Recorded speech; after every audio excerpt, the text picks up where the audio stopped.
friends, and welcome back to day 2 of the 31st Lupus Europe Convention in the clouds. Yesterday we had videos and presentations of lupus organizations and advocates from all around the world, from the United States all the way around to Indonesia, passing by South America, Russia, and others. They were all inspiring, each in their own way, and hopefully gave us all ideas and motivation for the future.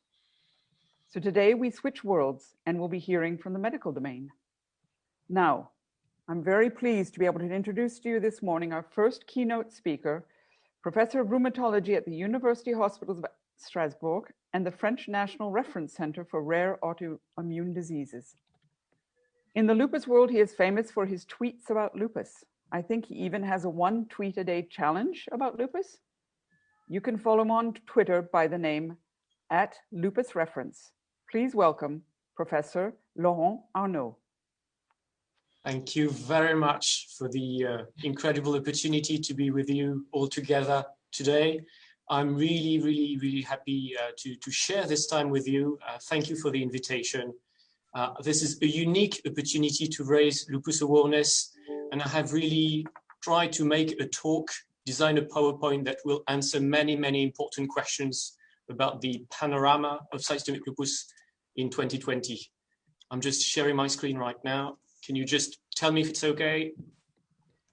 Fine, thanks. Okay, so let's start talking about the panorama of lupus in 2020.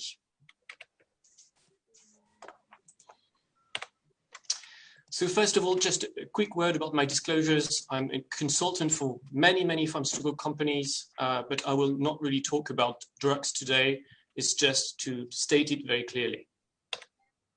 It is also absolutely okay to take pictures of this talk. You can follow me on Twitter, but we have just decided together with the team of Lupus Europe that I will actually make the slide available on internet. So you will be able to download them if you want a bit later. So maybe just a few words about who I am. I know many of you through the internet, but it's a unique opportunity just to say a few words about myself. I'm indeed a professor of rheumatology in Strasbourg in France, and I have been involved in clinical care, research and teaching about lupus for more than 10 years. I don't know if you've ever been to Strasbourg, but if you have never been, you should absolutely come at least for a weekend. We are still confined in France, so we cannot move freely. But I hope we will be able to welcome you a bit later this year. This is a very beautiful city. And we are located at the northeast of France. You have just the mark on the screen. And we are indeed one of the 4 national reference centers for systemic autoimmune disease in France, which really is an incredible opportunity to build network to improve patient care. We are in Strasbourg a member of several very important networks, and I'm thinking first of all about the European reference networks, especially Reconnect, which is led by Marta Mosca in Pisa. She does with the team an amazing work to link patients, to link physicians working in the field of autoimmune disease, and I am really happy and proud to be working within this network. In Strasbourg, we are also members of other networks for rare disease. I'm thinking about RITA, and this is also an extraordinary opportunity for exchanges. So I'd like to ask you a quick question to start by this. What do you think is the most important event in the history of autoimmune diseases? I'll let you think about it a few seconds, and I'm just giving you my answer. We are going to see if we share this answer. I think it's the discovery of corticosteroids. So I'm sure you know that, but the first use was in 1948 by Philip Hench, treating patients with rheumatoid arthritis with incredible results. And for this incredible discovery, 2 years later, in 1950, he received and was awarded the Nobel Prize of Physiology and Medicine to really show that this absolutely changed the fate of patients with autoimmune disease. On the screen, I'm just showing you the global prognosis of systemic lupus. I think you probably know that, but before the discovery of corticosteroids, the 1-year survival rate was 50%. meaning that 50% of patients with lupus died within 1 year, which was an absolute catastrophe. And as you can see on the slide, it is now much, much better. And the prognosis now is much improved with survival rates of more than 95% at 10 years in most centers worldwide. So this is an amazing achievement. This is due to profound changes in the therapeutic strategy. I have talked about glucocorticoids, but I'm going to talk about hydroxychloroquine and other very important molecules, but also due to an increase in lupus awareness, due to many events, and I'm thinking events like this one today. I think we are really raising lupus awareness, and this is really important for the disease to be better known, but also better recognized by physicians, which is absolutely crucial for its management. So that we like. But unfortunately, there are a few things we don't really like, and I'm thinking about damage. I'll come back later about the proper definition of damage. But if we follow prospectively groups of patients with no damage at baseline, about 8 years later, 50% of these patients will have damage, which is sad. If we discuss about the quality of life, it is absolutely not perfect for sure. Perfect quality of life would be around the circle, 100%. And you can see that we are in between the periphery and the center. So there's some room for some improvement for sure. And also survival can be improved. I said 95% at 10 years, which is true. It means that 5% of patients will unfortunately have some bad outcomes with systemic lupus. And so we should really try to improve this. So within our National Reference Center, we've been really thinking about what are our most important challenges for the management of systemic lupus. And we found at least 10 of those challenges, which we found as really crucial to improve. I'm not going to go through them one by one, at least not all of them, but we are going to go and to dig a bit into details. First of all, I would like to tell you about the current classification of lupus, because lupus is a broad area. And I think it's really important to underline that a part of it is called spontaneous lupus. And with this, you found two diseases which are purely cutaneous lupus, which is called CLE, cutaneous lupus erythematosus, and the other disease, which is the one I'm going to talk about today, which is systemic lupus erythematosus. And of course, there are some connections between these two diseases. Some patients with CLE can progress towards SLE. And if you are an SLE patient, you can, of course, have skin manifestations that count as CLE. Something a bit different is drug-induced lupus. There are about 100 medications, drugs, that can actually induce systemic lupus in patients that would take these drugs. Something very important is that this is the only type of lupus that can actually be cured, meaning that if you stop the treatment, all the clinical manifestations and the autoimmunity will actually disappear. There's another form which is neonatal lupus. Some patients, sometimes they have lupus, sometimes they don't even know they have an underlying disease, but they have anti-SSA antibodies. These antibodies will cross the placenta and trigger neonatal lupus in a neonate. And finally, you know that the word lupus comes from the Middle Age, so it has been used for many, many different things. And there are at least two manifestations for which you hear the word lupus, but actually are not lupus. This is lupus pernio. This is a clinical manifestation of sarcoidosis. And there's also lupus vulgaris. You may have heard this term before. This is skin tuberculosis. So it has really nothing to do with systemic lupus or CLE, as we're going to discuss today. So what is systemic lupus? This is quite a difficult question. If I had to define the disease, I would say that this is an autoimmune disease. And we are going to talk about autoantibodies, especially anti-nuclear antibodies, a bit later in this talk. These antibodies are directed towards antigens in the nuclei of the cells, so they are called nuclear antigens. This has nothing to do with radioactivity, I'm sure you know that. The disease is characterized by a very broad spectrum of clinical manifestations. It can target several organs at the same time, so this is why it's called a systemic disease. there is a very strong female predominance, 9 women for 1 man. The typical onset is young persons, 15 to 35-year-old, but you can have pediatric lupus and you can also have what we call late onset systemic lupus. So this age range is not true for everybody. And finally, systemic lupus is considered to be, at least in Europe, a rare disease. The exact prevalence depends on the country and the territory, but it's around 50 for 100,000, which is just the threshold for rare disease as defined in Europe. This is about 200,000 patients in Europe with systemic lupus, and probably between 4 and 5 million people in the world, which is really, really, really big numbers. So we have a lot of work, and we should really work together to improve the care of this rare disease. So first of all, I'd like to discuss about why do some people develop lupus, because I think this is a very, very crucial point.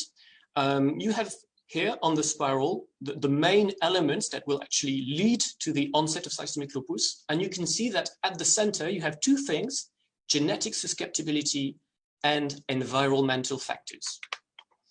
This genetic susceptibility is something really important. We know that in about 10% of cases, there are familial forms. They are not hereditary, but you find several cases in a given family. We know that in most cases, lupus is polygenic, meaning that there are many different genes that are involved in its pathogenesis, actually more than 100 genes. And together, they will work to combine to trigger the genetic susceptibility to systemic lupus. There are also environmental factors. I'm thinking about exposure to ultraviolet light. I'm thinking about special viruses such as EBV or parvovirus B19. But there are other factors, the hormones, of course, tobacco smoking. This increases the risk of systemic lupus by at least 50%. And in some cases, there's exposure to silica, which is kind of sand. It is well known also in other autoimmune diseases, such as systemic sclerosis and rheumatoid arthritis. But exposure to crystalline silica increases the risk of systemic lupus. So I'd like to go on with a question I have very, very often, which is, how do you make a diagnosis of systemic lupus? And my answer is pretty straightforward. Certainly not by using predefined criteria, such as if you have 4 points, then you have lupus. If you don't have 4 points in the criteria, then you don't have lupus. This is not the way it works. So I think it's really important to know that all these published criteria for autoimmune diseases, they are classification criteria and not diagnosis criteria. So is there a difference? Well, of course there is a difference. Classification criteria are made to make homogeneous groups of patients for research. And you apply these criteria to groups of patients who you know have the disease. So you actually start by a pool of patients with systemic disease, which is confirmed. You apply the criteria, and the patients that go through the criteria, that have the criteria, can be included to clinical trials or research. That is just to make homogeneous groups of patients. This is not made to make individual diagnosis of systemic lupus. We have no diagnosis criteria for systemic lupus. The idea would be to make a diagnosis in the general or at-risk population, but this does not exist. To make a diagnosis, this is a very complex medical reasoning and certainly not just checklist or scores. So I think that's a very important message for you. You don't have or not have systemic lupus or have it because you have 4 points on the list. This is not the way it works. So we have to start by clinical manifestations. And by clinical manifestations, we mean clinical signs or also biological laboratory manifestations. I have just listed what I think is the top 10 of the situations when to think about systemic lupus. It can be commonly inflammatory pain in the joints, the rash on the face, edema on the limbs. You can have water around the heart or in the lungs, pericarditis or pleurisy. You can have the rash on the body, neuropsychological manifestations, cytopenia, fever, And of course, people should think about lupus when you have unexplained or strange manifestations, especially if several organs are triggered at the same time. So when you think of systemic lupus, because you have clinical manifestations that make you think of systemic lupus, you should search for anti-nuclear antibodies. These anti-nuclear antibodies predate the clinical onset of the disease in a huge majority of cases. No anti-nuclear antibodies is a strong element against the diagnosis of systemic lupus. 98% of systemic lupus patients do have anti-nuclear antibodies, and I'll come back to that in details later. That's the strategy we used. When it's positive, first the laboratory will give you a titer, which is the amount of antibody that are found in the blood. And the significant threshold is 1/80, but you have to know that most lupus patients have high concentration of these anti-nuclear antibodies. The most commonly found titers are much higher, 1/640 or 1/1280, so much higher than this. And when the search for anti-nuclear antibodies is positive, then something really important is the pattern of these anti-nuclear antibodies. And I have here listed the patterns: homogeneous, speckled, centromere, nucleolar, or sometimes cytoplasmic.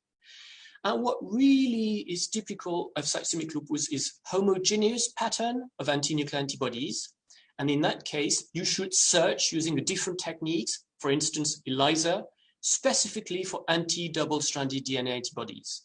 And those are highly specific for systemic lupus. But they are not found in all patients with systemic lupus. You see that they are found in 60 to 80% of patients. So I think there's a very important message here. You can absolutely have defined, confirmed systemic lupus with anti-nuclear antibodies, but no anti-double-stranded DNA antibodies. This is quite common, 20 to 40% of patients. Then the laboratory can tell you it's homogeneous and at the same time it's speckled. So when it's speckled, you should run a special search for different sub-antibodies, and 3 or 4 of them are at least evocative of the diagnosis of systemic lupus. You can have anti-SSA and SSB antibodies. They are found in 30 to 50% of cases, but they are not specific. They are shared with other diseases, such as Sjogren's syndrome. You can find anti-SM antibody. They are named to honor the first patient, which was called Ms. Smith. They are not commonly found, 10 to 30% of lupus patients, but they are very, very, very specific. When you find them, you are almost certain that the person has systemic lupus. And then there are other antibodies, anti-RNP, found in 30% of cases. They are shared with other diseases, such as mixed connective tissue disease. And there are dozens of rare specificities I'm not going to talk about today, but it's just to tell you that the first step is to find anti-nuclear antibodies at a significant titer, then to type these anti-nuclear antibodies, especially by searching for anti-double-stranded DNA antibodies, searching other specificities. And as you can see, you find these specificities in a majority of patients. And this is a very important clue towards the diagnosis of systemic lupus. Then there's a third part in the medical reasoning, which is to kind of remove differential diagnosis, things that may look like lupus but are not systemic lupus. And this is why making a diagnosis is not just checking point on a checklist. Let me show you this slide. I'll just give you a few seconds to think about it. You see mostly young women, they have severe malar rash. So it really looks like systemic lupus. And now I'm going to show you the search I made on the internet to find these images. This is rosacea. So rosacea is a very common differential diagnosis of systemic lupus due to this mimicking appearance on the skin. And I see many, many patients referred to my consultation for a suspicion of systemic lupus, and these patients actually have rosacea. So that's, of course, a good news because it's a different diagnosis, but just to show you that there are many mimickers. And so making a diagnosis of systemic lupus is actually a very complex process where you add elements, but you also should verify that some other diagnoses are not present. So if you have a doubt, well, I think you should ask your rheumatologist. He trained for 15 years and usually is very competent for making a proper diagnosis of systemic lupus. So why is this so important? Because of the patient journey, because of your journey in the history of systemic lupus. And I have just listed on the screen what I think is a very typical journey. It starts by the first symptoms, and I think everybody's the same. You think, oh, maybe it's normal. And after some time you think, oh, it's not normal, but I think it will go away. And it's not going away. So you go to the general physician, and then you are referred to often many specialists. And some of them will think about lupus, some of them will not think about lupus. And one day you are referred to a rheumatologist or to a dermatologist or to an internist, it depends. And someone will make a diagnosis of systemic lupus, but it can take years. That will be the next slide. And occasionally some patients are referred to a true lupus specialist in reference center that we have, such as in Strasbourg. And I think it's really, really important that the patients are actually referred to reference or competent center at least once a year to check that everything is okay. So it brings us to the diagnosis delay. And this is the incredible study made by Lupus Europe, to which I think many of you have participated this year, living with systemic lupus in 2020. I'm really happy to share these results because I think it's much better than before, but we still have some room to improve. You're going to see that. About a quarter of patients have the diagnosis made within 1 year from the first symptoms, which is not a lot. What we call the median diagnosis delay, which is the delay for 50% of people, is around 2 years. In 70% of cases, the diagnosis of lupus is made within 5 years from the first symptom. In 80% of cases, within 10 years. And occasionally, some patients were given another diagnosis that was secondly corrected into a proper diagnosis of systemic lupus. And if the first diagnosis that was given was fibromyalgia, isolated fibromyalgia, and this was done in 6% of cases, then the diagnosis delay for systemic lupus was hugely increased up to 7 years as the median value. So we should really work on the patient pathway to make this diagnosis delay as short as possible. And this is, of course, in the interest of everybody. Now, I'd like to talk about something which I think is not an easy theme, but I think it's really important, is how are the physicians, your doctor, how is your doctor going to manage the symptoms? And I think it's important because we all know that it's a difficult subject because there's some happiness around here, where some patients will actually leave the consultation feeling a bit frustrated because the doctor has not really heard the symptoms that were said. And the doctor on the other side will say, oh, but the patient is perfectly okay. She or he is just telling me about minor issues, which is okay because the overall disease activity is controlled and it's okay. So I think it's really important to understand what's the medical reasoning behind the evaluation of symptoms so that we can have a kind of better dialogue together. First, when a patient reports symptoms, something which is absolutely crucial for a medical doctor is there any objective findings? Can I see something on the patient body? Do we have swollen joints? Do we have a rash? Do we have something on the skin? Do we have something with the lupus nephritis, like significant proteinuria? Is there something to see? It may sound a bit strange, but when there is something to see, it kind of legitimates what the patient is reporting because we know for sure there's something. And the really difficult part here is that the implicit of what I'm saying is that in many cases, some symptoms such as lupus symptoms type 2 are reported. And because there is no objective manifestations, we are not certain the physician really understands that there is actually something which is bothering the patient. So some teams have proposed this kind of dichotomy between type 1 and type 2 symptoms. Type 1 would be symptoms with objective manifestations, and type 2 symptoms would be subjective manifestations, such as depression, fatigue, memory loss, and so on. And to be honest, I don't really like this kind of separation because there's a kind of underlying thing, which is subjective manifestations are not so important. Maybe it's just subjectivity. Maybe it's just the person, the patient that is actually like this. But what I hear is that in many cases, this can actually be inflammatory. This can actually be something which is absolutely inflammatory and that we have to assess using specific techniques. So my fear when we are talking about lupus symptoms type 2 is that they would be considered minor while they should undergo proper evaluation. So when the symptoms are reported, what we are going to try to decide is whether this is due to lupus. I have talked about rosacea, but there are many mimickers of a lupus flare, and I'm thinking about infection. You can have fever due to lupus or fever due to an infection. It can be a side effect of drugs. So we really have to decide whether it's lupus or not lupus. And the decision is made on a combination of elements. First, do you actually see something that can fit within the context of lupus? Is this a known manifestations of lupus? Are there other symptoms of lupus at the same time?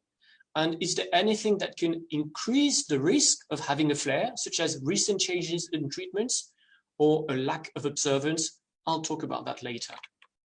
Then there are the test results. Usually you have serology, you have laboratory results, and the physician will check whether these parameters suggest a flare. Then there are negative findings. I have talked about it before. It's exclusion of differential diagnosis. And finally, there's always a bit of probabilistic reasoning, which is that if you have inflammatory joint pain and you are a lupus patient, then it's very likely that it's going to be a lupus flare more than something else, such as gout or something else. So when we have confirmed that there are lupus symptoms, that the symptoms are actually attributed to lupus, we will go on with the medical reasoning.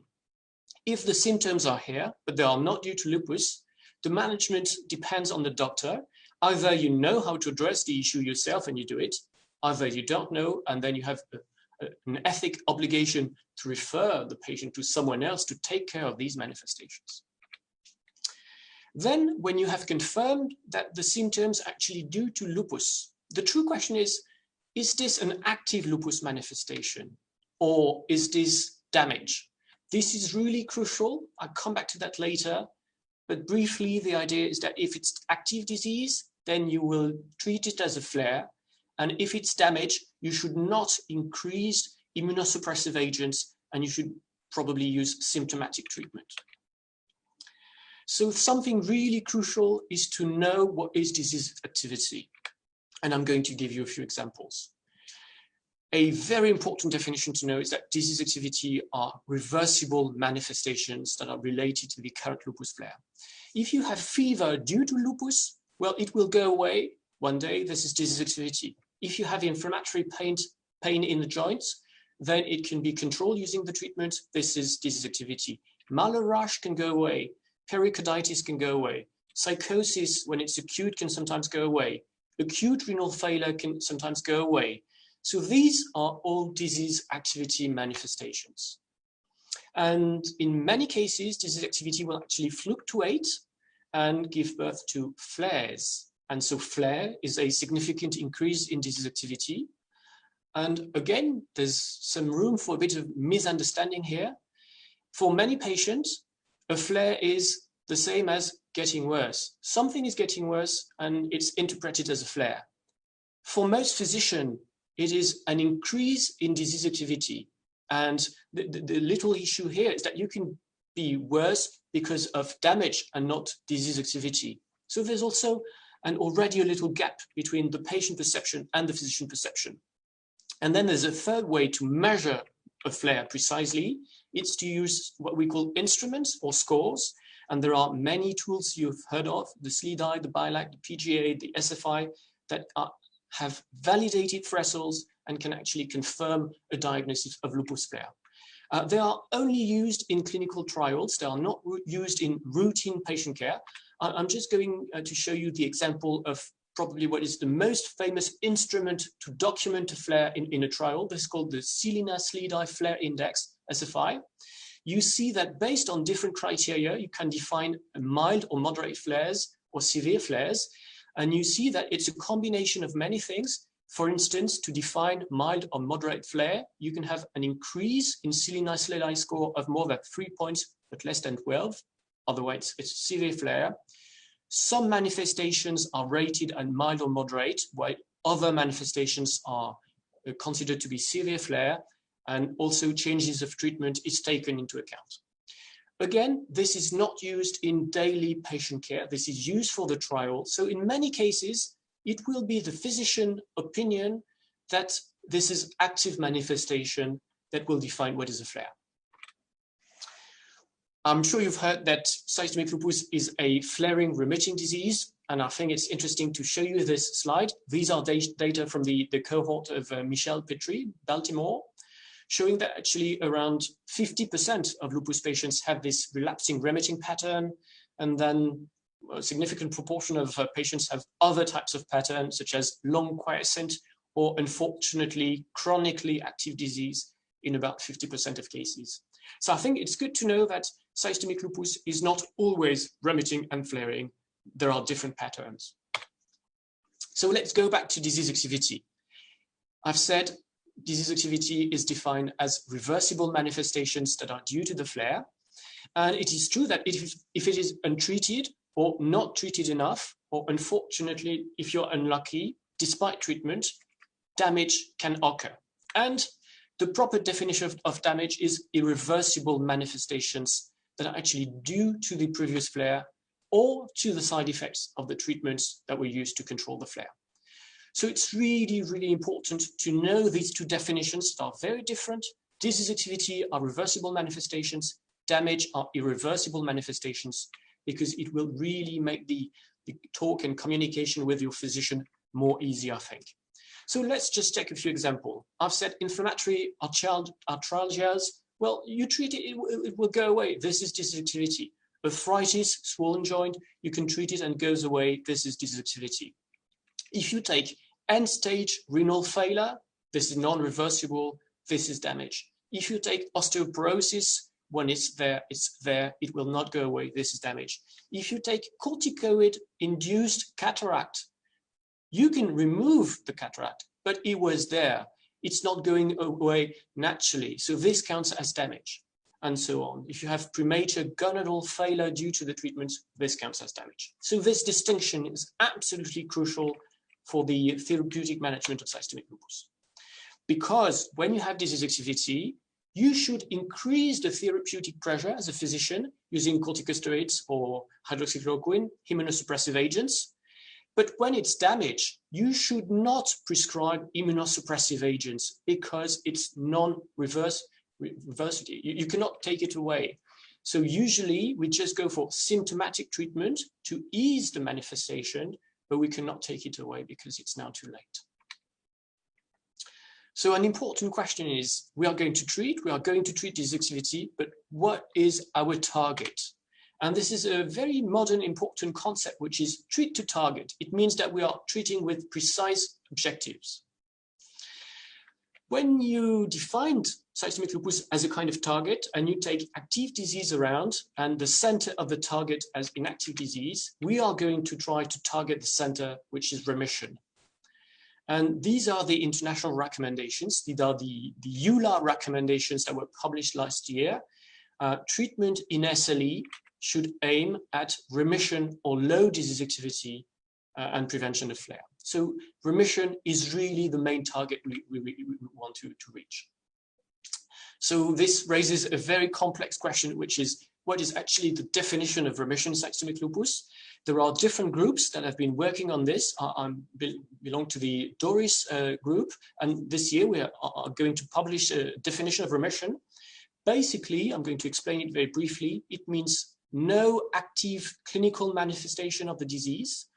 It means that the physician should rate disease activity less than 0.5 on a scale that goes from 0 to 3.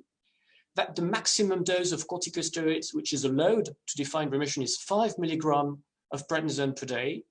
It's absolutely okay to take hydroxychloroquine to be in remission. And you can also take immunosuppressive agents or biologic, but it has to be at a stable dose. And if you fulfill these criteria, especially lack of disease activity, lack of clinical disease activity, then you are in remission. So our main target is remission, but the problem is that it's actually quite difficult to reach remission. When you reach remission, the benefit is immense. I'm not going to go into the details of this slide because it's quite complex, but I can just tell you that reaching even just a bit remission, even at a few visits, will strongly reduce the risk of damage. So it's quite logical. You have active manifestations. If you treat them enough to reach remission, then you decrease the risk of developing damage. So this is why it's so important to treat active manifestations during what I will call a window of opportunity. And unfortunately, reaching complete and prolonged remission is actually quite difficult to achieve in systemic lupus. In this cohort from Italy, it was only 7% of the patients. And you see that if you take into account clinical remission based on corticosteroids or off corticosteroids, you can reach about 1/3 of patients who have inactive disease. So we agree that reaching the target of the center of the target is actually quite difficult. So some teams have thought, well, maybe if we cannot go to the center of the target, maybe we can go slightly on the side and maybe just go for low disease activity. And so I'm sure you've heard of something called the LLDAS, for lupus low disease activity state. This index was derived by the group of Eric Moran in Australia. I'm not going to go too much into the details, but I will just say that it's very interesting, but less powerful than remission. Our main target for treatment should be remission, and just in case remission cannot be achieved, then it's okay to go for low disease activity, but I don't think it can be like a goal by itself. Now, I'd like to ask you this question. What do you think is the most common treatment that is used to control the lupus flare? You have a little list, and I'm going to tell you the European answer based on precise statistics. I'm sure you know that this is cortisone.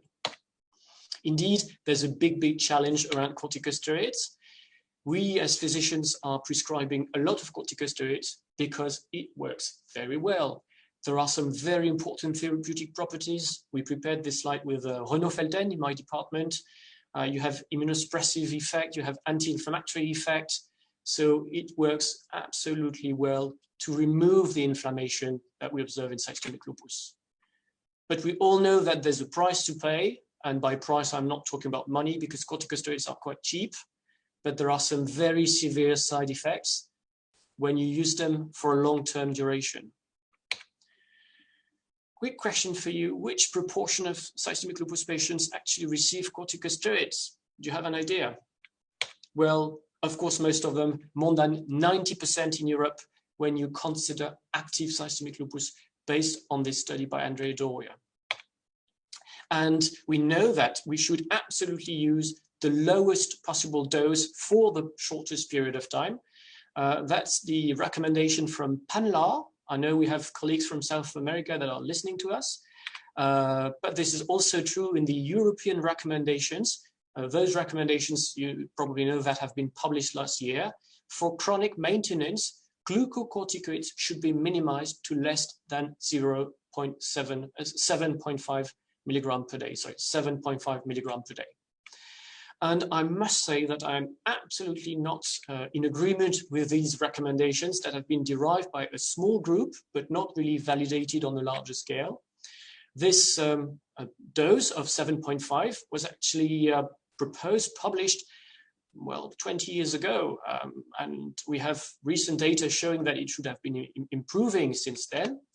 The threshold of 7.5 actually comes from great studies that were done 20 years ago that show that you really increase the risk of complications such as vertebral fractures when you take more than 7.5 milligram per day of corticosteroids. But that was 20 years ago, and there are many new studies that show that any dose of corticosteroids will be bad for the bones, and that if you look at damage, you have damage due to corticosteroids if you use more than 5 milligrams per day on a long-term basis.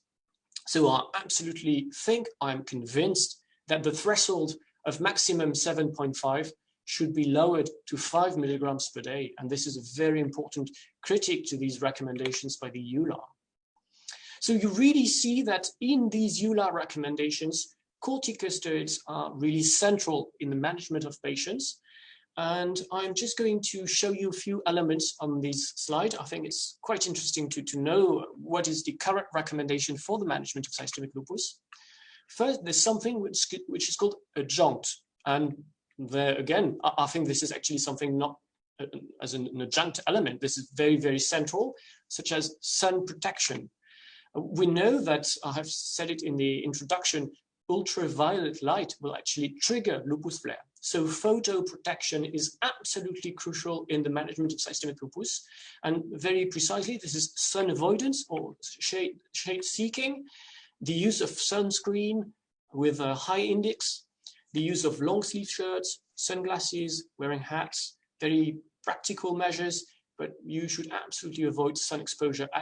It is very well documented that sun exposure, UV light, will trigger systemic lupus flares. A second element is hydroxychloroquine, and that is absolutely crucial. All lupus patients, unless there's a contraindication, should receive hydroxychloroquine because there are many, many, many beneficial properties. It reduces disease activity and the risk of flare, but it controls many other important aspects, such as it reduces the risk of damage. There are data showing that it helps reducing the dose of corticosteroids. It has shown some efficacy to reduce mortality induced by systemic lupus, and you see many other properties, especially for the protection against cardiovascular risk. Then there are immunosuppressive agents.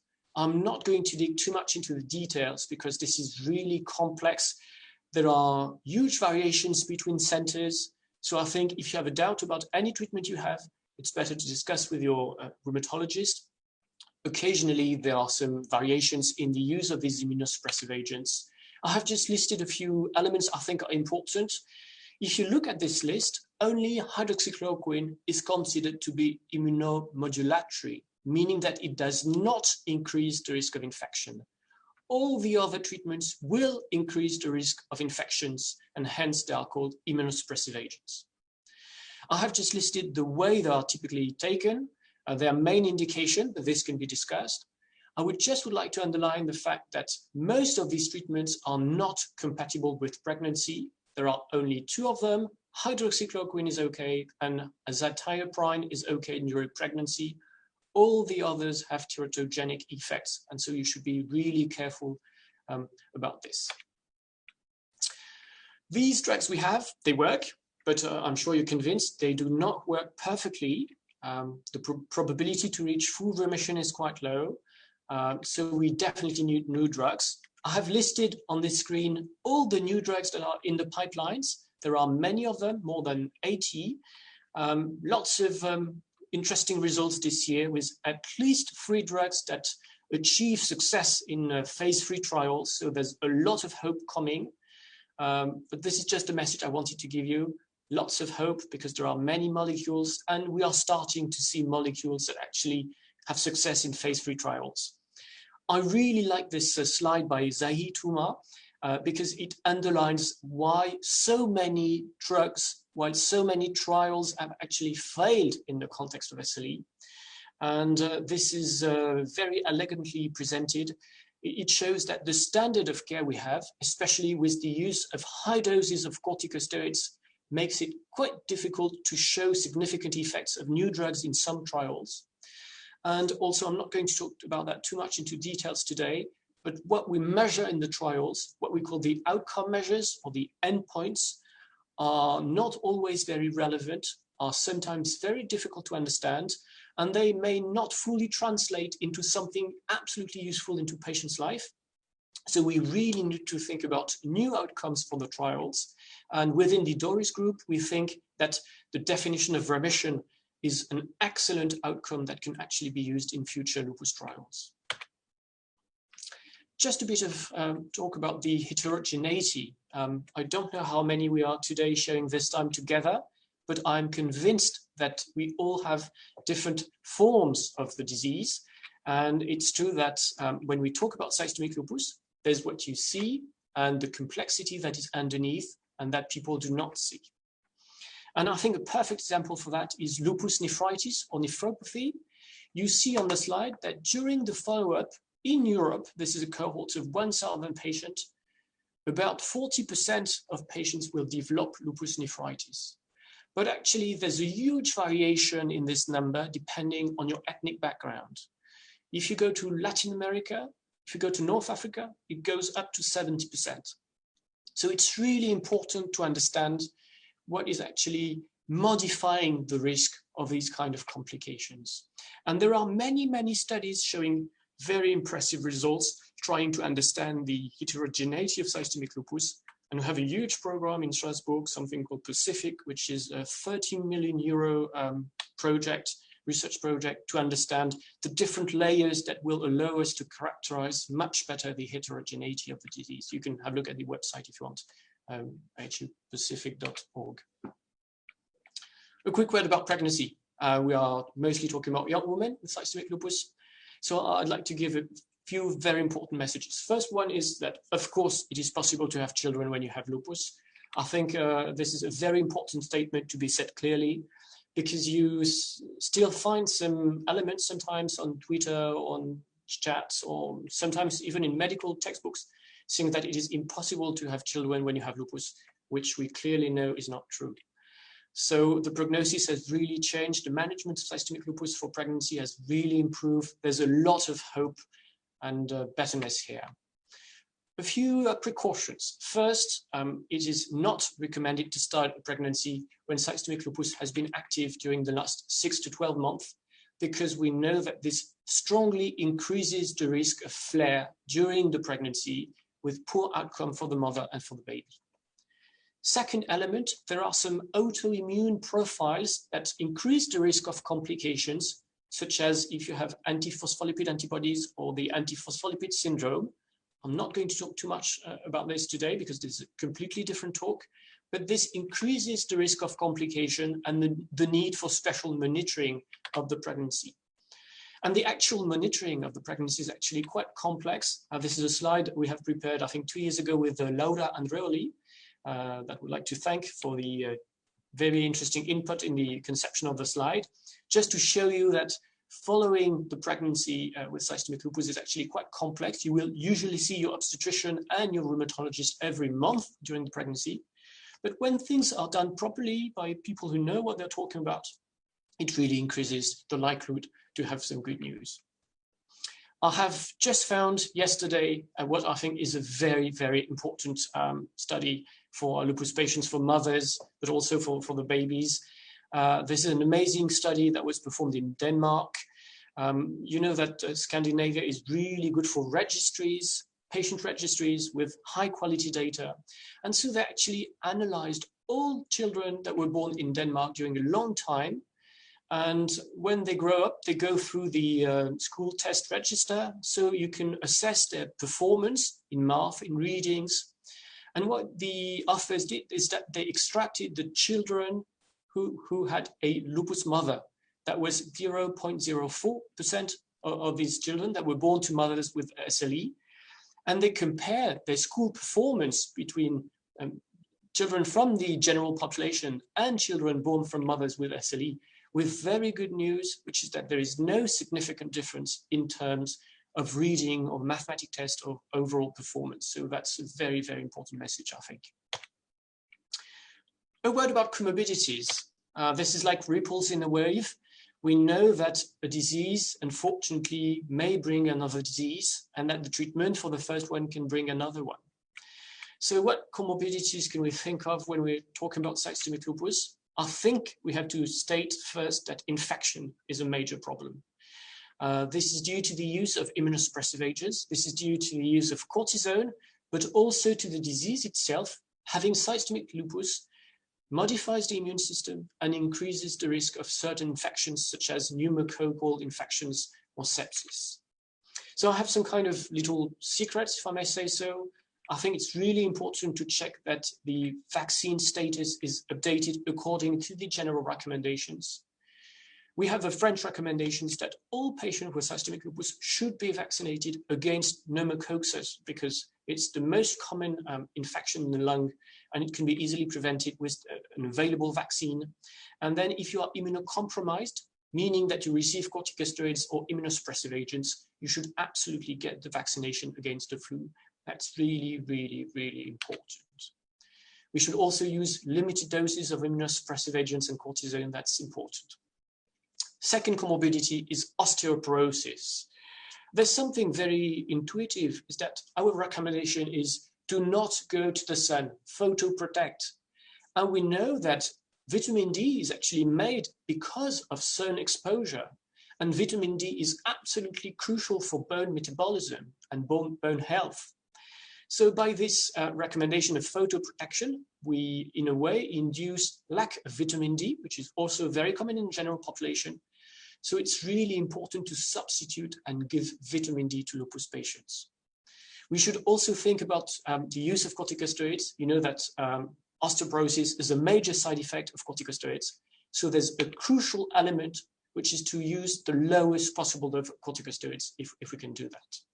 We should ensure that our patients, that you have normal vitamin D levels and also normal calcium intake, about 1 gram per day. Finally, there's the cardiovascular risk. I think you have all heard that there is some kind of accelerated atherosclerosis in the context of systemic lupus. The pathogenesis is actually quite complex. It's a combination of classical cardiovascular risk factors, such as smoking, lipids, hypertension, diabetes. There's also a role of disease activity and disease duration, and an importance of some types of damage. If you have renal failure or end-stage renal failure, you increase the risk of cardiovascular complications. Then some of you may have antiphospholipid antibodies, and we know that this triggers thrombosis, and that counts our cardiovascular risk. And finally, there's a kind of yin and yang of treatments, especially corticosteroids. A bit of cortisone can help controlling disease activity, and so lower cardiovascular risk. But too much cortisone will definitely increase the overall cardiovascular risk.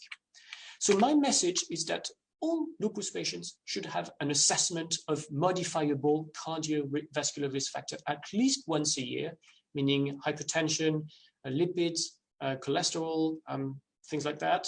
And the important element is that it should be assessed, but it should be treated if it's not normal. And there's something we see quite often is that a physician will say, this is not normal, you should see someone else to make this being controlled. And the other physician is unsure about what to do. And at the end of the day, the problem is here and has not been handled and treated properly. So my main message is that you should find someone who is able to take care of these problems. It can be your general practitioners, they do that really, really well, but you have to be referred and assessed for these kind of management. We are moving slowly towards the end. I'm going to talk about the network of care. We all know that this is a real challenge.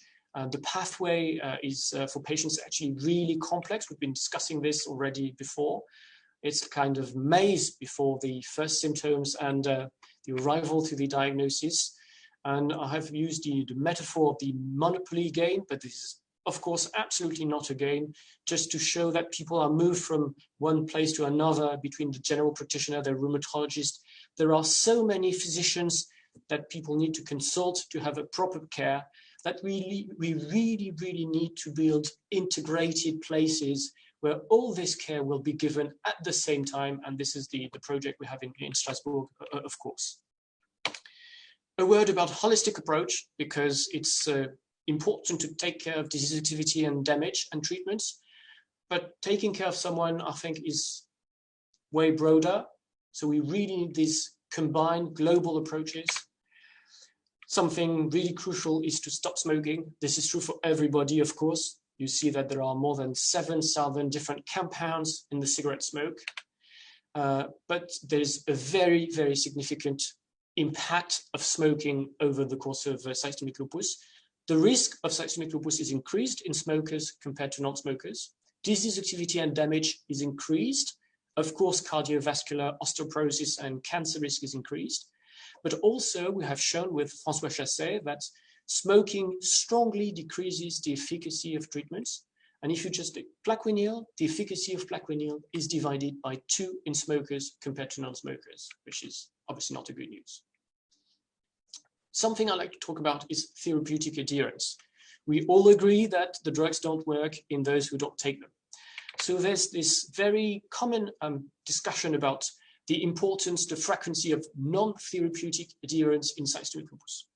And this is something I've been discussing before on Twitter, is that I don't think that there are bad patients and good patients, and it would be like good patients, they take their treatment, and bad patients, they don't take their treatment. Oh, these are bad patients. That is, of course, absolutely not the way it works. Systemic lupus is a chronic disease. And as in any chronic disease, there are fluctuations in therapeutic adherence. This is absolutely expected. So I think the proper way to manage that is to be able to build a dialogue together to discuss about therapeutic adherence. And if the treatments are not taken, well, they are not taken, and we should just try to find ways to improve therapeutic adherence together as a patient and medical doctor relationship. And I think that is absolutely crucial. In my experience, there are a few main reasons why the treatments are not taken. Sometimes people are just going better, which is, of course, a good news. And so they just stop taking the treatment because they are getting better. So they don't feel that the treatment is needed anymore.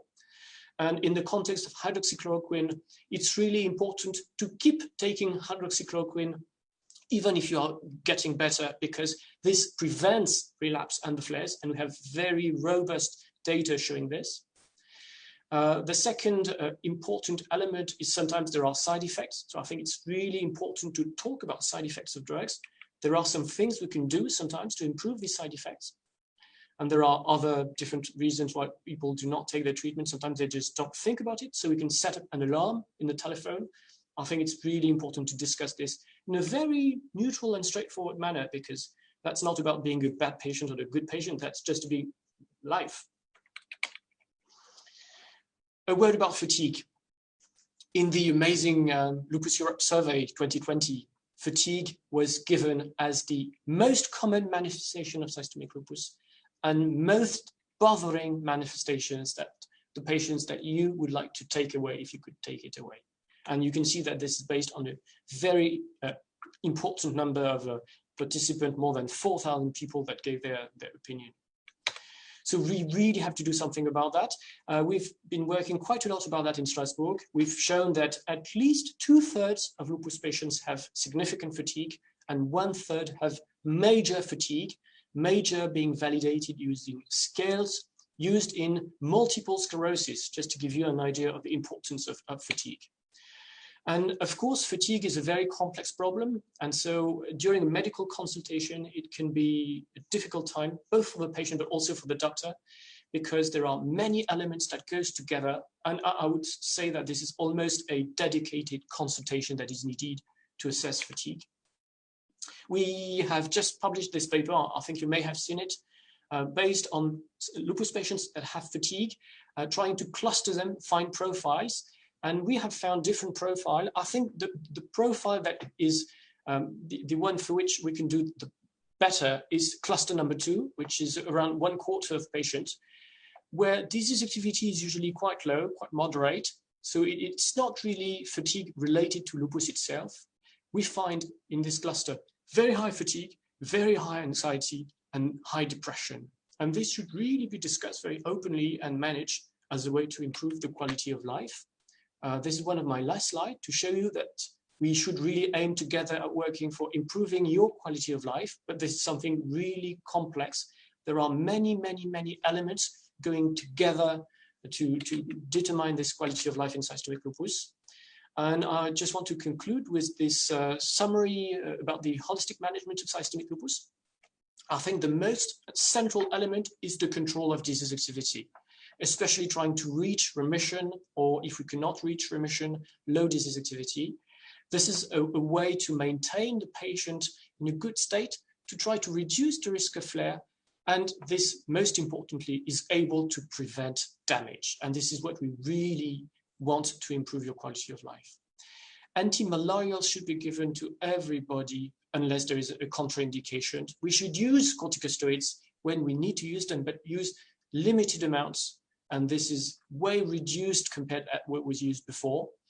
We should use immunosuppressive agents when it's needed, but only when it's needed, not to increase too much the risk of severe infections.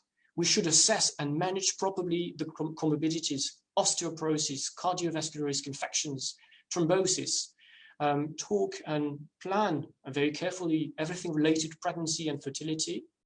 I have not talked much today about the follow-up of patients, but I think it's really, really important to have a regular follow-up with your rheumatologist, especially the urine check. Be sure that there is no proteinuria that appears, because you can be completely silent. And finally, there is what I call lifestyle interventions, smoking cessation, photo protection, which is really crucial, improving by working together therapeutic adherence, management of pain or fibromyalgia, if there is fibromyalgia, and physical activity, which we are going to talk about in a minute, but is very important. I would like to thank you very much for the invitation, for the opportunity to discuss together today. In a few minutes, I will take the question and answer sessions, so we are going to be able to dig a bit more in depth if you have questions. I will not give you personalized medical recommendations. I'm sure you can understand that. We should try to keep a general interest with information and data that are relevant for everybody. But again, thank you very much for the opportunity, for the invitation. I was really happy to share this time with you. Thank you very much. Thank you so much, Professor Laurent. It was really, really inspiring. Great talk. I'm sure you didn't see it because you were presenting, but you got so many positive reactions in the chat box. People just love it. Thank you very much. So that's really wonderful. And I'm just going to say a few words about how this Q&A session is going to work. So here we are. So this is where we are right now. And for the questions, the ones of you who were with us in Liverpool last year have already tried this. So what we would like you to do is go into the webpage pigeonhole.at, or you can just scan the QR code on the screen. It gets you to the same place. Enter the passcode Clouds 2020. Then there's a session called Ask Me Anything About Lupus. You enter this Q&A, and then you can enter your question or vote for any one of the questions that are already there. You just click on the small arrow. If you enter a question, you'll be suggested to give your name. You could provide your name if you want to, but you can also remain anonymous. And then you click on Ask. You can suggest as many questions as you want, and then the top voted questions, the questions with the most votes, will automatically move to the top of the questions.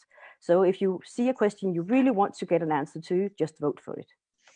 I hope this is clear for all. Otherwise, we will repeat it again after 2 small videos, because one of the things I know Laurent also really likes is physical exercise. That's amazing.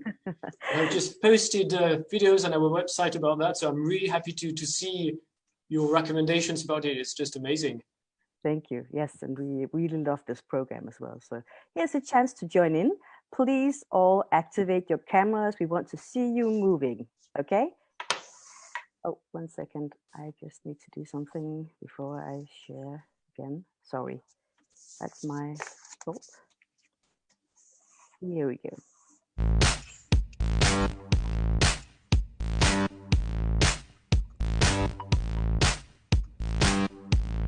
Come on up, everyone.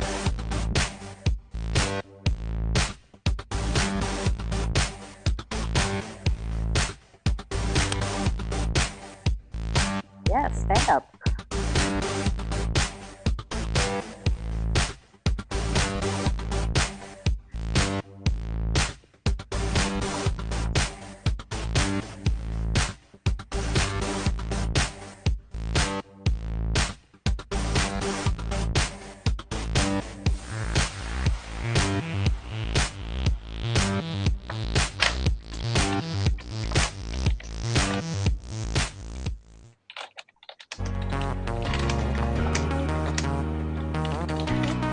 Now you do need to stand up.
Thank you so much.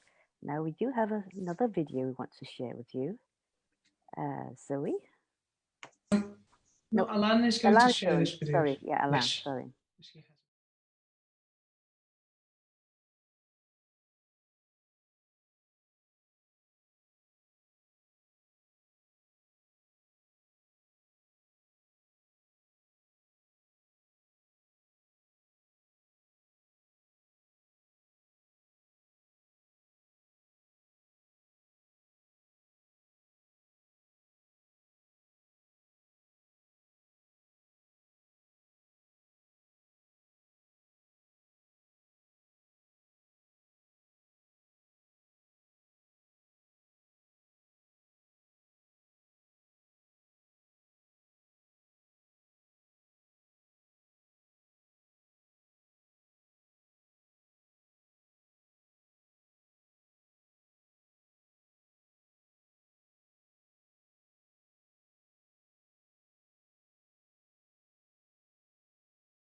Oh, that was great moving, right? So I think we're ready to begin with the question and answer session. Alain, did you? Yeah, thanks, Jeanette. Yeah, 1 second, I'm transferring the screen. Yeah. And I'll be monitoring it, is that and right? I see that we have a number of questions coming up. Sorry, I need to share it. Okay, so here. So now you've had your got up and moved, and you have blood flowing to your brain. Yeah. So we didn't see you dancing that much. Yeah, but actually my Latin American colleagues can tell I like to dance. So I hope you're ready for the questions. Share screen, and I can share projector panel. You can hold. And we've scheduled about an hour, almost an hour for this. Wonderful. Here are the first questions. Right. So, Laurent, can you see the screen all right? Yes, I can. Perfectly. Thank you so much. Okay, and you see how it works? So the top voted ones, and you can decide whether or not you answer one, but we see which are the most, have the most votes. Okay. So, well, I think we should start with, there's no wrong question, actually. I'm not sure I can answer to everything, but we can for sure start by the most voted questions. Right. So what nutrition diet would you advise, or what products should be avoided for lupus patients? So that's actually a very, very common questions I have at the patient consultation. I think it's a very general interest, because if you are even not taking medications, you are for sure taking food, as everybody. So it's really, really crucial to understand the way it works. But what I would say is that the main reason why there's a focus on food in the context of SLE with proven data is corticosteroids. We know that when you use amounts of corticosteroids that are more than 10 milligrams per day, you will have sodium retention, you will have fat metabolism that will be modified. And so there are some very common recommendations to avoid too highly caloric food, to food which is too rich in lipids or too salty during the intake of corticosteroids of more than 10 milligrams per day. Then I often have patients coming to me and say, I have this special regimen, I don't eat that type of food or that type of food. And my general answer is, this is not a problem at all. If you are feeling better with it, and it does not lead to medical problems due to this food intake. I'm thinking, for instance, vitamin B12.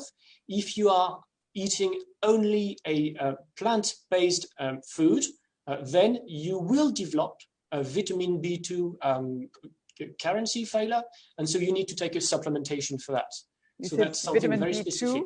Did you mean vitamin B12? Vitamin B12. You cannot. You don't have vitamin B12 in the plant-based food at all. Not at all. So you need to take a supplementation.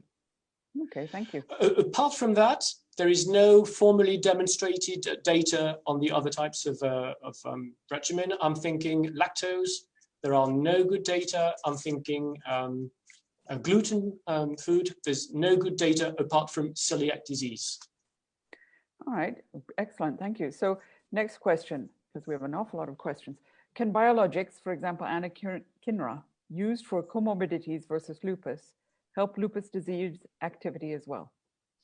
Okay, so that's an interesting question.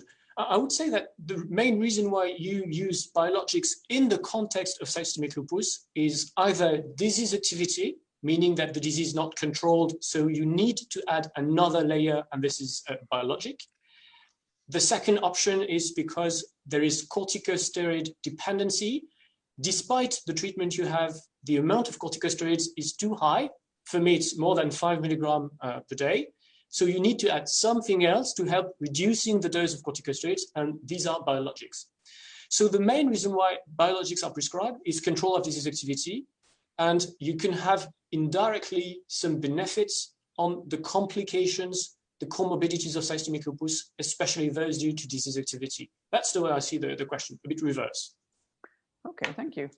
Now this next one, what is the optimum vitamin D level for lupus patients?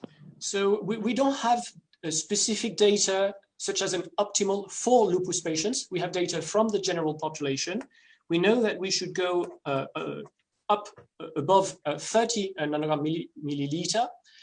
There's just a slight little detail here, which is the variation of the assay, which is plus or minus 10. So it means that if you really want to be sure to be above 30, you should go above 40. Okay, great. Now, this one actually goes back to that first question. You more or less answered it, but I see a lot of patients with gluten and or lactose intolerance. Is there a link between lupus and intolerance to food? So yes and no. Lactose intolerance, there is no direct link, but lactose intolerance is actually quite common in the general population, including some places in Europe, especially Southern Europe. So I'm not at all surprised by the crossing between the two. And then regarding celiac disease, well, this is an autoimmune disease. I have shown you many genes that are actually risk factors for systemic lupus. What I have not said is that some of these genes are actually shared between a common spectrum of autoimmune disease, and others will make you go on the lupus side. But there is a general increase in the risk of autoimmune diseases in lupus patients. So this is how the association is made. Interesting. Right. So this is an interesting one. How does SLE change in patients when passing menopause? So very interesting question. One very important element in the pathogenesis of systemic lupus is estrogens. We know that estrogens increases the overall risk of systemic lupus and also the risk of having active disease. So by definition, menopause is the decrease and then the stop of the hormonal production, including the estrogens. So generally, the overall disease activity of systemic lupus gets down, and we observe more cases with remission during menopause. Right, interesting. All right, so there are two with the same. Why I'm allergic to biologics? Anaphylaxis to rituximab and ofatumumab. Yeah, so that's an amazing question.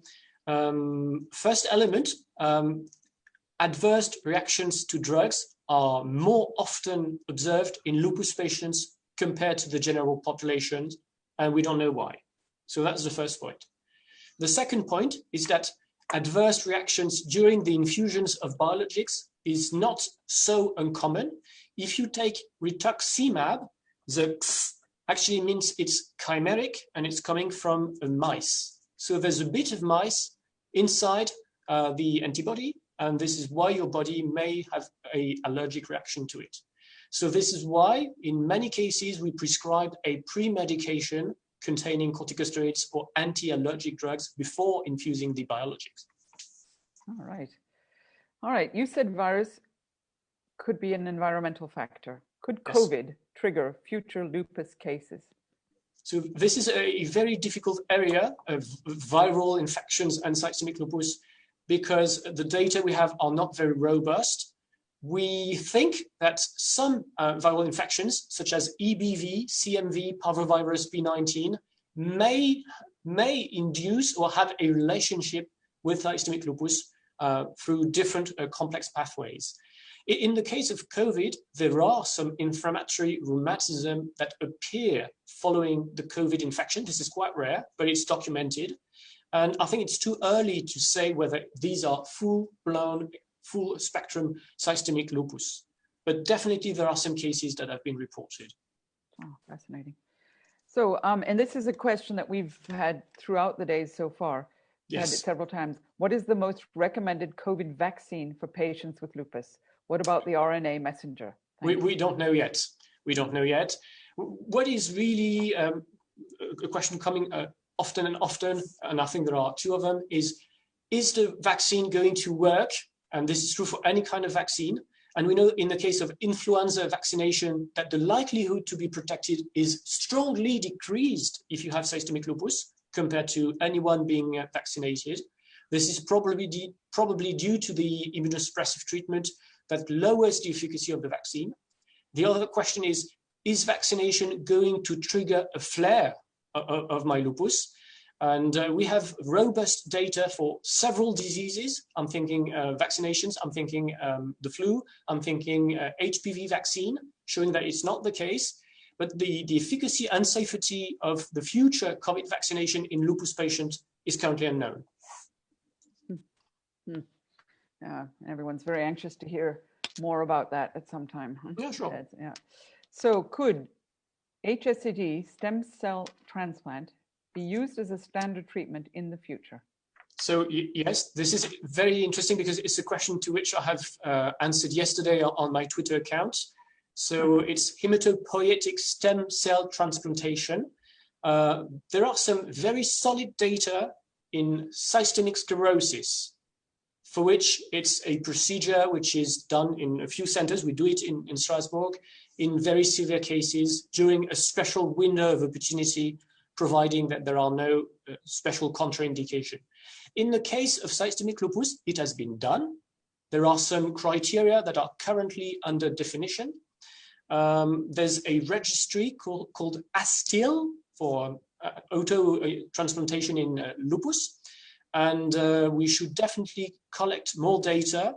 It's not routine. It can be indicated in very special refractory and severe cases, only on expert opinion in specialized centers. Okay, we're back to the vaccine. So once a COVID-19 vaccine will be available, would you recommend lupus patients to be vaccinated early or rather wait until it's clearer whether there are side effects? That's a difficult question because obviously I cannot really predict the future. What I can tell based on the level of evidence that have been published in other contexts with SLE, I would say that the main problem we may face is the lack of efficacy of the vaccine in patients who actually receive immunosuppressive modulatory treatments. I'm not too much afraid of a flare of systemic lupus because data with other vaccines in SLE show that they are generally safe. So I would say I would get vaccinated. Maybe it will not work, but I don't think there's something special to be really afraid of regarding the risk of flare. Okay, thank you for that one. Next, what treatments are left for refractory lupus if the standard immunosuppressants and biologics have failed? Okay, so it's a difficult question because it really depends upon what you call refractory.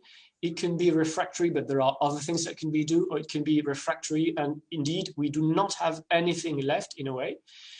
If standard immunosuppressants and biologics have failed, then you can use other biologics that are off license, meaning that they do not have systemic lupus as their indication, but they can still be used following expert centers or in expert centers. And then there are also trials, clinical trials. Occasionally, we have patients that are refractory to everything, and then we can propose inclusions in some trials. The third point, we have just discussed it, is a stem cell transplantation in these very refractory cases. This is always an option, but it's very uncommon. Okay, well, here's a question, starts with thank you for the wonderful presentation. Thank you very much. Yeah, can you please tell me what are the percentages for overlapping conditions? Yes. Specifically Béchet's, please. Okay, so no, I can't. Not that I don't want to, but the percentage is highly variable depending on the type of disease. It depends if you're talking about autoimmune diabetes or if you are talking about thyroid disease. There's a huge variation in the spectrum. There are, at my knowledge, 2 papers that precisely measure this, so I can absolutely give you the references so you can have an idea. In the case of Behçet's disease, the association is very uncommon. Okay, thank you. When will new drugs make cortisone unnecessary to treat SLE? Interesting. I have just participated to a debate, which was, we can stop using cortisone, yes or no? And I had the yes part. I'd say we are still not really ready to do it yet because we are still using doses of corticosteroids that are much, much, much too high compared to what we could ideally use. I have a colleague from the UK, Liz Lightstone. She did a randomized controlled trial in lupus nephritis without corticosteroids, but she was not able to include many, many patients because I think physicians are afraid of not using corticosteroids at all. So my point is, it's much better now than it used to be before. There's some general awareness about the toxicity. We should really, as physicians, being really focused on using smaller and smaller amounts, trying to target 0 corticosteroids chronic use, maximum 5 milligrams per day. but I think it's too early not to use them at all in the general ambience. And in your debate, who won, the yes or the no? I'm sorry? In your debate, who won, the yes or the no? We didn't really debrief a yes or no. I think it's a yes, but we are prepared for it. Now we have to do it. That would be my point. Okay, thanks. Next question. What are your recommendations about the use of supplements and vitamins without doctor's supervision? Okay, interesting question.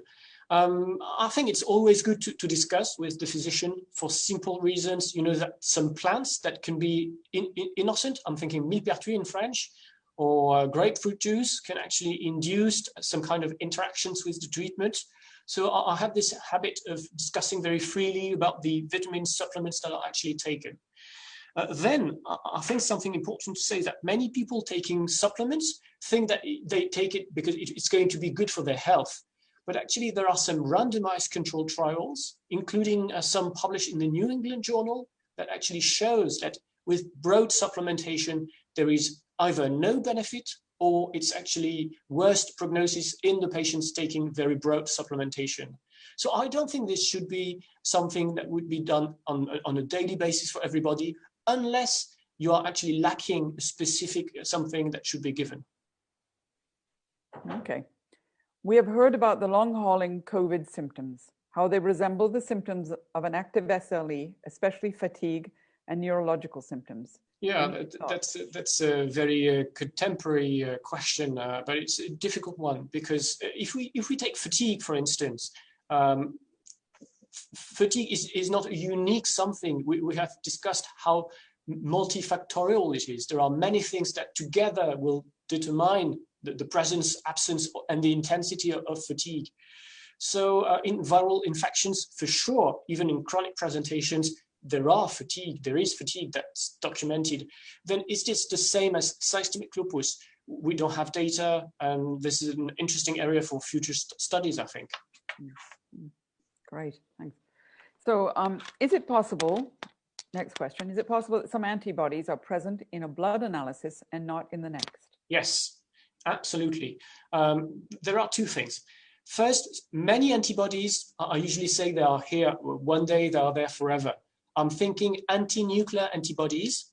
I search for them during the diagnosis period, but then I never check them again because there is no added value to recheck. They serve as a diagnosis marker and not as a prognosis marker. If you take double-stranded DNA antibodies, they are very useful both as markers for diagnosis, but also for the follow-up because they reflect disease activity. They can disappear when the patient is in remission and increase when a flare is coming. So yes, for that kind of antibodies, it can be positive at some time, negative at another time. Then something we should really keep in mind is that this is technical stuff in a laboratory, and so not all tests are perfect. There is sensitivity and specificity. There are inter-assay variation, and so it happens that for some technical reasons, an assay can be negative one day and positive another day. This is interesting in the case of anti-nuclear antibody negative lupus patients. There's a beautiful study by David Pisacki showing that when you control the blood using different commercial kits, some kits can be positive and some kits can be negative. So before saying someone does not have anti-nuclear antibodies, if you have a high suspicion for systemic lupus, it's always good to check with another technique. Excellent. Okay. Oh yeah, here's another popular one. Are there some clinical trials for treatment with CBD? Your personal opinion. Smile. I have no idea. I've seen a publication just 2 weeks ago in Rheumatology Oxford showing that a very important proportion of patients with rheumatic disease use CBD, about 25% of them, which is not my experience. I asked them, and this is not the feedback I have. I have no personal experience of that. I'm very open-minded to learn more about that theme. Great, thanks. So what about lupus and intestinal permeability? Is it being studied? So it depends upon what you call intestinal permeability. You know that the microbiome is under focus, especially digestive microbiome. So this is really studied in systemic lupus. There are many studies already published or ongoing. Permeability by itself, I'm not sure to know what this means. Okay, so I'm sure we'll get back on that. What is your advice if the patient cannot tolerate HCQ? Thank you. Very important question. The recommendation, and I fully support this, is that all systemic lupus patients should receive antimalarials. Ideally, hydroxychloroquine, because the risk of eye toxicity is lower than with other treatments, such as chloroquine. But if you cannot have hydroxychloroquine, you can try chloroquine. It really depends upon what type of side effect has appeared. If it's minor digestive problems, we can find solutions. If it's a very severe rash or allergic rash on the skin, for sure you cannot go on. So my advice is there must be a discussion with the physician to understand whether we can switch to another antimalarial, such as chloroquine, or if unfortunately it has to be stopped completely. Great, thank you. Here's one that's important to a lot of us. Yes. What can help in case of hair loss? Yes, it's a very, very important question. I have it quite often during the consultation. So hair loss is commonly observed in systemic lupus. There are different things. First, there is a physiological, natural hair loss. I'm losing my hair every day, and this is a natural reaction. And it can be very concerning for patients to see the hair, but when you look at the hair by itself, it's normal. So that's quite reassuring. If there's a doubt, you can perform what is called a trichogram. You take a few hair follicles, and a dermatologist will be able to tell you more about what is happening in the hair. In the context of systemic lupus, there are two different types of alopecia. One is called effluvium. It means that there's a loss of hair, but when you look at the scalp by itself, it is normal. You do not have cutaneous lupus on the head. And there's another type which is having lesions of cutaneous lupus on the head, and because of that, the hair is lost. In both cases, you can treat, but if what you had was discoid lupus, often there is a cicatricial evolution and the hair is lost forever. So it really depends upon the type of lupus you have in the skin, on the hair, and whether we can take a specific treatment or not. Oh, thank you. Okay. Next question. Is it true that it's good to make 2 to 4 weeks yearly vaccinations, in quotes marks, when taking HCQ, meaning to interrupt using it for a short time, the HCQ for a short time? So no, I don't think it's true. I actually have never heard it, so this is quite interesting. What we know is that the half-life of hydroxychloroquine is very long. Every pill will, as a mean, remain in the body for 40 days, not as a pill, of course, but then it's dissolved and hydroxychloroquine accumulates in the tissues. There is no rationale for making these stops of 2 weeks to 4 weeks. Anyway, the treatment remains in the body. I would, on the contrary, ensure regular observance, regular adherence of this treatment because it's so important for the management of systemic lupus. If I had to pick one treatment I would recommend, that would really be hydroxychloroquine. Okay, thanks. What's, let's see, they're moving as I look. What is the future of cross-border lupus care? That's an interesting question. So I mentioned it in the introduction. Our center in Strasbourg is part of a broader network called RICONET. Those are European reference networks. So RICONET is led by Martin Mosca in Pisa. And precisely one of the idea of these European reference networks for rare disease is to map competence, excellent expertise in Europe, but also facilitate discussion of difficult cases. We have a European discussion board for difficult cases, but also favor and encourage mobility for the patients with rare disease to seek expertise they can't find in their area. Usually it is allowed by the European Union. So if you have any problem with this, I think it's really good to go to see your medical doctor and then sometimes to refer to Europe. Great. This next question might depend on the country, But can lupus patients be blood or organ donors? Usually not. Having either a treatment or an underlying autoimmune disease is often considered as a contraindication for blood or donating organs. Okay. Is there a reason for that? Yes, of course. What you want to transplant is a perfectly healthy organ, so you can never exclude that the organ will have underlying lesions.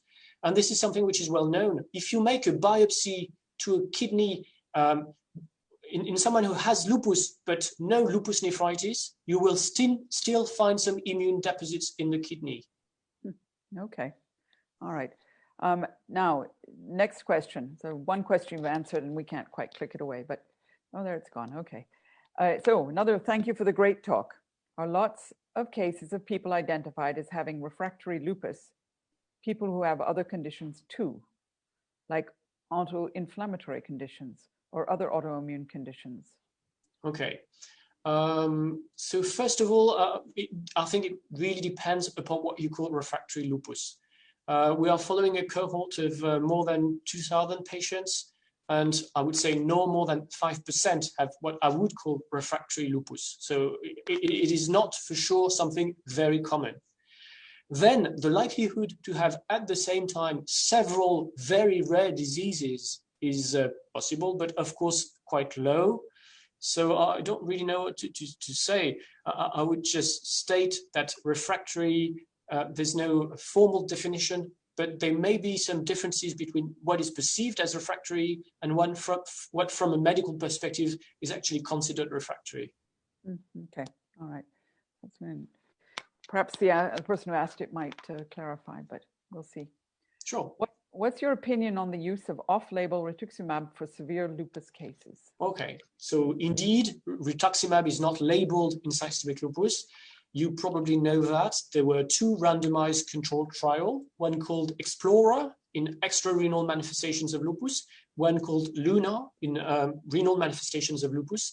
And unfortunately, none of these two trials actually reached their primary endpoint. So the drug, rituximab, was not licensed in SLE. But we have a lot of data from registries, from cohorts showing significant efficacy in many conditions. And so it is absolutely not uncommon to use rituximab in refractory cases, even though it is off-label based on these data. Okay. Thank you. So next question, can a lupus flare lead to weight loss? What can be done to check this case? So yes, of course, active disease, active lupus is inflammatory. And one of the typical signs of a chronic inflammatory condition is weight loss. That's very commonly seen. And the explanation is that pro-inflammatory cytokine will usually limit the appetite, but also favor the loss of weight. So this is actually quite common, especially at diagnosis, when the diagnosis has not been made. Some patients are referred with fever and weight loss, and the actual diagnosis is systemic lupus. So how can you manage the case? Well, basically, it will be control of disease activity using the treatments, and a bit of renutrition can help too. Okay, good. Thank you. What can we do as patients or patient groups to help finding a better treatment for lupus? That's an interesting question. First of all, I think the role of a patient association is absolutely crucial. And by organizing events such as today's event, I think it really helped raising lupus awareness. So I think that's really, really crucial. I think it's also important to do some patient education, but also some physician education about trials. Not every lupus center obviously does trials. So we do many of them in Strasbourg. We have some good experience for that, but it's not done everywhere. So you can actually ask to be referred for a second opinion to a expertise center. I think that's something important. I think it's also important that the patients are actually involved in the design of studies, because the perspective is not the same as the perspective of doctors, and they should interlace to reach better goals. So that would be my advice. Wonderful answer. So speaking of exercise, we've seen some. What kind of exercise would you recommend for lupus patients? And please talk. I would recommend watching your videos. That was amazing. That will be my recommendation. Go on the Lupus Europe website and look at the videos. Thank you. But you could talk a bit about the work you're doing. Yeah, sure. So we are also working on physical exercise in Strasbourg. I have a colleague called Christelle Sardej. She's really specializing to that. We have just hired a professor of physical activity that will be in our department full-time, training the patients, helping them to cope with the physical difficulties. So these are amazing perspectives I'm really happy to share. Great, thanks. And yes, we can obviously work with you on with those videos that we've got, make them, they're all available to everybody. Is there a range in the test results between normal and lupus activity? When your tests are just below or above normal, usually you get no when you're feeling like you're not feeling well. First question, can you still see me because my computer has just had a lockdown? Okay, so perfect. Yes, you're fine. So that's a difficult question because it brings us to what is normal. So if you take, for instance, double-stranded DNA antibodies, when you look at laboratory results, in many places, it will be said to be negative if it is less than 10 units. And in clinical trials, usually the threshold for inclusion is 30 units. So what I would say is that for most of these markers, when it's just at the normal limit or just above the normal limit, it should be clinically considered negative. What we are looking for is a marked increase, usually at least twice the norm. But it really depends upon which parameter you are looking at. And they seem to be asking about taking into account how the patient is feeling. Yeah, when they feel like crap.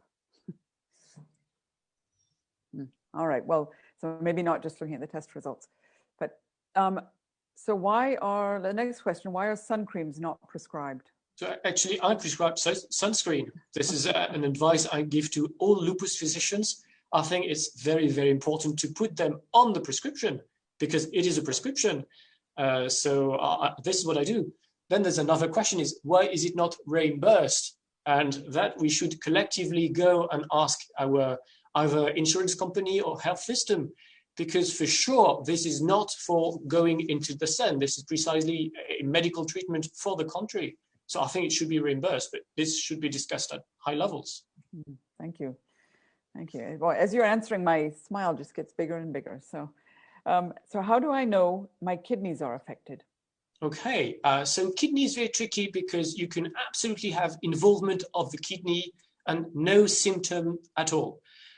Usually when you say, I have pain in my kidney, it's not the kidney, it's the lumbar spine, and it has nothing to do with the kidneys by themselves. So the only way to know if the kidneys are affected by systemic lupus is to check in the blood testing creatinine values to check that this is normal, and to check the urine using a search for proteinuria. So I have a prescription I give to all my lupus patients every 3 months to do a proteinuria check on urine sample. That's the only way to be sure lupus nephritis is not arriving. Okay, thank you. Now there's two questions I'll take together about fatigue. One is asking about the research being done on fatigue, but a nice question is the big problem. Medicines don't really help us with fatigue. Are they trying to find a medicine to help lupus patients from fatigue? Thank you for your answer. Thank you. That's an amazing question. It's a common problem and it's a difficult answer actually.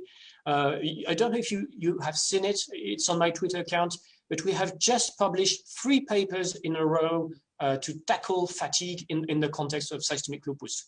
So I've shown you the result of the patient clusters, but then we published, I think that was 10 days ago, a recommendation for the practical management of fatigue in systemic lupus with a very clear kind of diagram deciding how we can help and take decision in the context of lupus fatigue. So I suggest that you have a look at this. Then depending on the cause, there are some things we can do.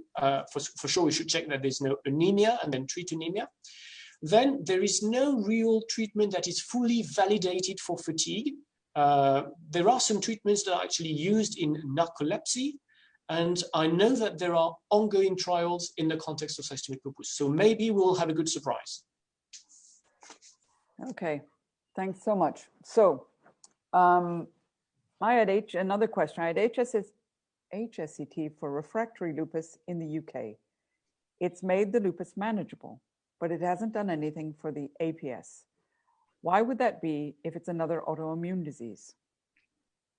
Okay, so that's a difficult question. First of all, I just would like to remind everybody that HSCT can be done in the context of lupus, but there are very special and rare indications. This is absolutely not a routine nor a common treatment.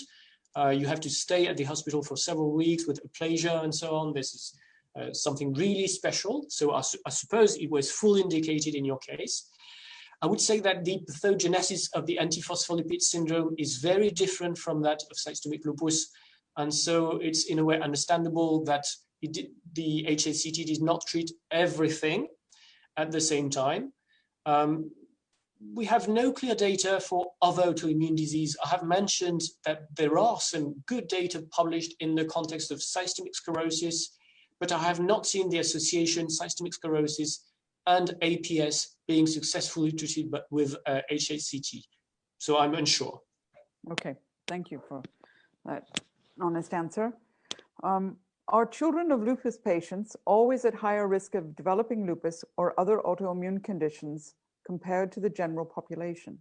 So pretty straightforward answer, always is no.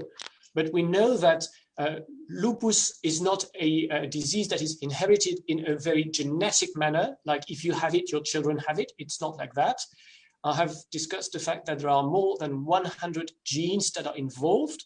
All of them give you a slight increase in the risk, and it's the combination of these risks that will increase the overall risk of systemic lupus. And of course, those little genes or variants, they are transmitted to the children.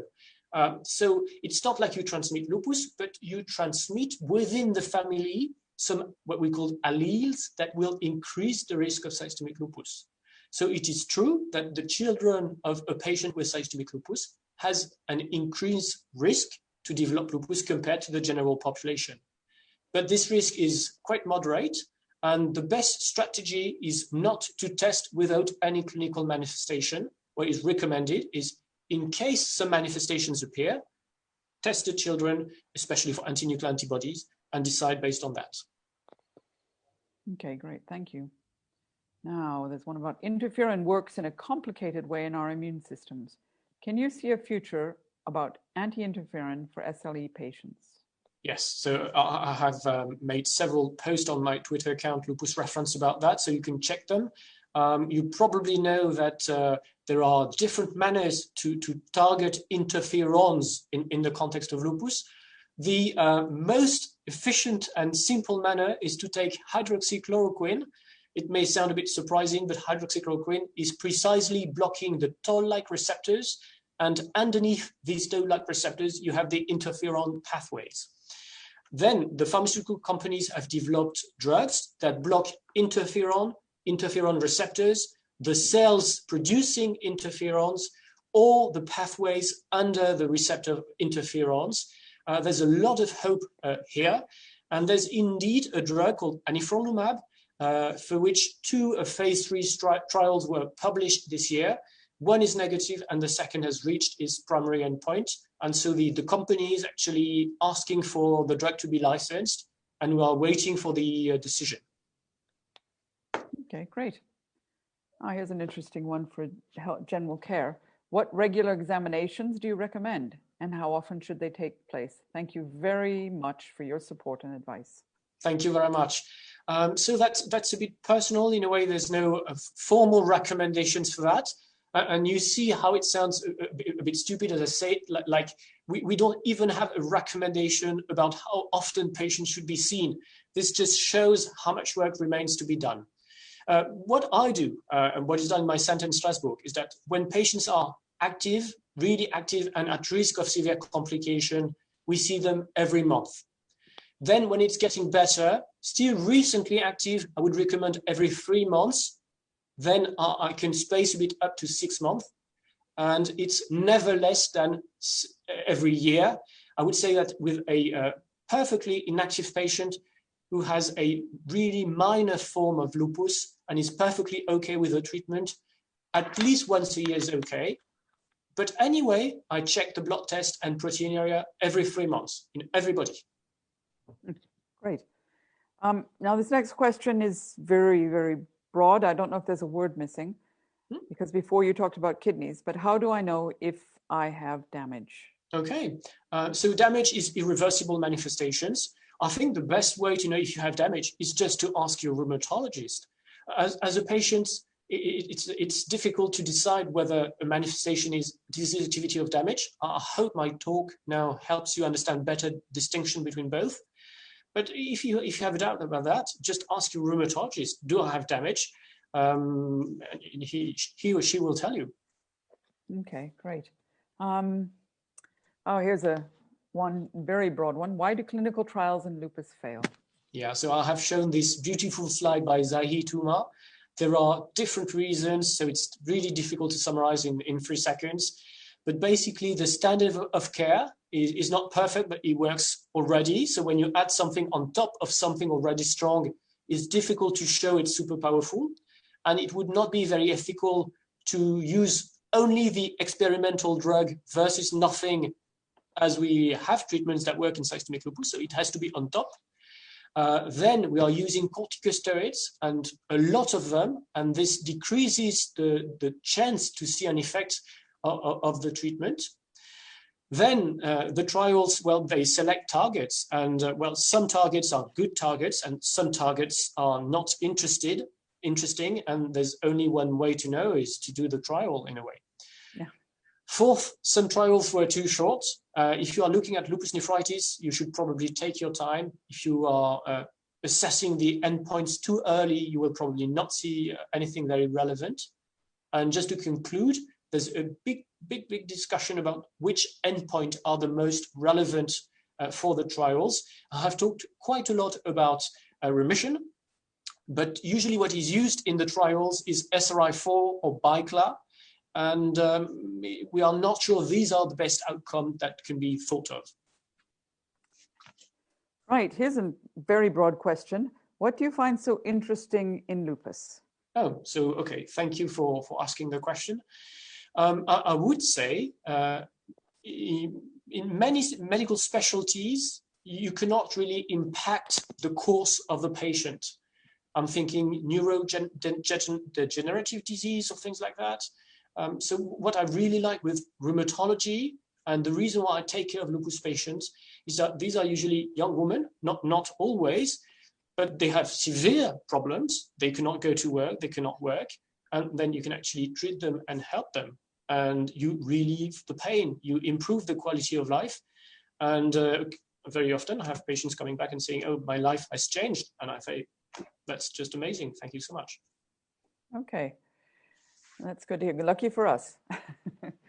How about eye exam and osteodensitometry? So, eye exam, I think the underlying idea is adverse events of hydroxychloroquine. We know that there is retinal deposition of hydroxychloroquine, and this is due to cumulative dose. So the risk of retinal problem increases with the time being treated with hydroxychloroquine, sharply increases after 20 years, 15 to 20 years. So recommendation is to check the eye around the initial prescription of hydroxychloroquine. It does not have to be done before. It has to be done in the year around if there's no already known problem on the retina. And then in a regular basis. In France, we usually do it every year. And there are some international recommendations by the US Society of Ophthalmology that we do not really share, neither follow in France. That would be to do it every year after 5 years of treatment. But it really depends upon the center, the country, and the usual recommendations that are being dictated by the local authorities in a way. Okay, thanks. Now there are 3 with the same thing. Do you think patients with lupus need to see a psychiatrist, psychologist due to problems like depression? Yes, I think so. Depression is a disease, and it should be diagnosed and treated, as there are some very severe consequences of depression on many aspects of life, including just generally the quality of life. Then there is another question, which is how much is systemic lupus intricated and responsible for that? Is this a manifestation which would fit into neuropsychiatric lupus? And so in the context of depression, I wouldn't say this is a typical manifestation, but a question that comes quite often is the brain fog. I'm quite surprised I have not had any question about brain fog, because it comes back quite often. When a patient refers to me, mentions brain fog, I think this should be evaluated very thoroughly with a neuropsychological evaluation. So there are different steps. I'm not going to go too much into the details now, but for sure you have to check the brain functioning and decide whether it is different components being mixed up. I'm thinking anxiety, depression, and so on, or whether there is a cognitive dysfunction, which is commonly observed in lupus patients, up to 50 to 80% of patients in certain series. And this should be addressed, because you can treat and do something. Excellent, thank you. Can rituximab treatment be used alone without corticosteroids during infusion? So yes, but most centers will do a shot of corticosteroids at the same time to prevent allergy, but this is not absolutely mandatory. It really depends upon the local habit of the center you are doing it. Okay, great. Okay. Now here's a, oh, I've lost the, there was going to be a question. I think we are reaching the end of the time. And okay. So wonderful job. You've been answering 46 questions in 55 minutes. That's probably the toughest exam you ever had, I think. I was going to say, so have we finished the questions? There was the one, is there anyone that, the one about over 65? Or is that one gone Maybe now? we can gather the questions and make Laurent answer them and then share them with everyone. Okay, so people get an answer to their questions. Thank you so much. So we're done then with the questions, are we? Yeah. Okay, so can I say you've been the perfect pigeonhole victim. It must be very tiring. It's a bit like going through an exam, huh? Kind of, but I'm happy to be here today. I'm really would like to thank you for the invitation. I think this is an amazing opportunity to raise lupus awareness. We've been through many complicated concepts. I think activity, damage, flare, treatments, and so on. I think it's really important that you can support patients training into knowing their own disease. Not knowing the distinction between, for instance, activity and damage can lead to very serious misunderstanding in just a patient-medical relationship, where you say, I have something, and the physician pretends not to hear anything. So I think that that's really important, that we can work together to raise the quality of the care. And thank you for your invitation. Oh, well, it sounds very much I'm very relieved. It sounds like we haven't discouraged you from working with us more by tiring you out. Not at all. Right. So thanks again. And as we said, so we are now, that concludes our session for the morning. And I will just share my screen now, which I did not. Thank you very much. It was a great honor. I wish you a very good day, good end of the seminar. Yes, thank you. And thank to you. be continued. A bientôt, as we say. Thank you. Okay. Merci. Bye. Merci beaucoup. So this concludes our session for the morning. And we'd like to remind you of something. We hope to see you again after the break at 2:30. Connect at 2:30. We're finishing actually a little bit earlier, so I don't know if you want to be earlier. I have one thing we still need to do. Well, okay. We still need to make a small evaluation of this round.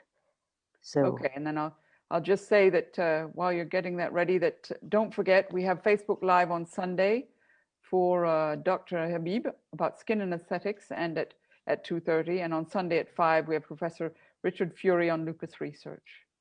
So, but we will see you back. So. And don't forget to answer the poll that should be on your screen. I'm glad that I participated to this session. It really met my needs. Fully agree, partly agree, neither agree nor disagree, partly disagree, or fully disagree. please vote. Okay. And we're seeing your desktop. Yeah. Yeah, well, it's hard for me to read and see.